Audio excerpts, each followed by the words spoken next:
10 محرم الحرام کا دن شروع ہی سے نہایت اہمیت کا حامل رہا ہے۔ اس دن کی خصوصیت واقعہ کربلا سے پہلے بھی تاریخ میں موجود تھی۔ یہ دن بڑا ہی بابرکت اور فضیلتوں والا ہے۔ دنیا کی تاریخ کے بڑے اہم واقعات اسی دن پیش آئے ہیں۔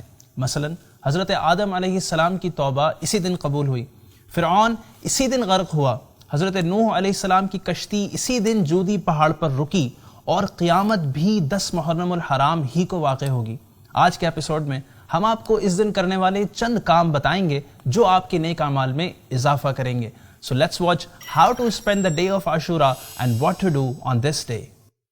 سب سے پہلا کام تو ہم نے یہ کرنا ہے کہ عاشورہ کی رات ہم نے غسل کرنا ہے، کیونکہ اس رات آب زمزم تمام پانیوں میں شامل کر دیا جاتا ہے، اور اس رات غسل کرنے سے پورا سال بیماریوں سے حفاظت رہتی ہے۔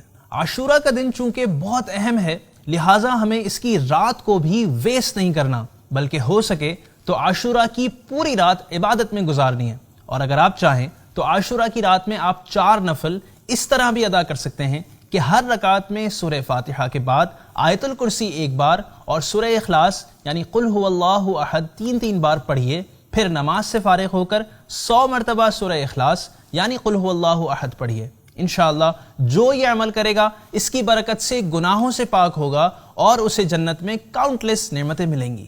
تیسرا اہم کام عاشورہ کے دن روزہ رکھنا ہے، کیونکہ عاشورہ کا روزہ بہت اہم ہے۔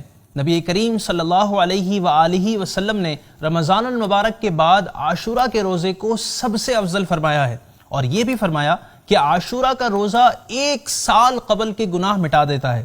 لیکن ہو سکے تو صرف عاشورہ کا روزہ نہ رکھیں، بلکہ 9 یا پھر 11 کا ساتھ ملا کر رکھنا چاہیے۔ نمبر 4، اسی طرح عاشورہ کے دن آنکھوں میں سرما بھی لگانا چاہیے، کیونکہ حدیث پاک کے مطابق جو شخص عاشورہ کے دن اسمد سرما آنکھوں میں لگائے تو اس کی آنکھیں کبھی بھی نہ دکھیں گی۔ 10 محرم کے دن خوب سے خوب صدقہ کیجئے کہ صدقہ بلاؤں کو ٹالتا ہے، عمر بڑھاتا ہے اور رزق میں اضافے کا سبب ہے۔ 10ویں محرم یعنی عاشورہ کے دن گھر والوں کے لیے خوب اچھے کھانے پکائے تو انشاءاللہ عز و جل سال بھر تک گھر میں برکت رہے گی، اور بہتر ہے کہ کھچڑا پکا کر امام عالی مقام سیدنا امام حسین رضی اللہ تعالیٰ عنہ کو فاتحہ بھی کریں۔ حضرت مفتی احمد یار خان نعیمی رحمۃ اللہ علیہ فرماتے ہیں کہ یہ نسخہ آزمایا ہوا یعنی ٹرائیڈ اینڈ ٹیسٹڈ ہے۔ اس دن علماء کی زیارت اور ملاقات کے لیے جائیں کہ حدیث مبارکہ میں ہے کہ عالم کے چہرے کو دیکھنا عبادت ہے۔ یتیم کے سر پر ہاتھ پھیریے۔ ترمذی شریف کی حدیث مبارکہ ہے کہ جو یتیم کے سر پر ہاتھ پھیرتا ہے تو اس کے ہاتھ کے نیچے جتنے بال آتے ہیں ہر بال کے بدلے میں اللہ پاک نیکی عطا فرماتا ہے۔ کسی مریض کی عیادت کے لیے جائیے۔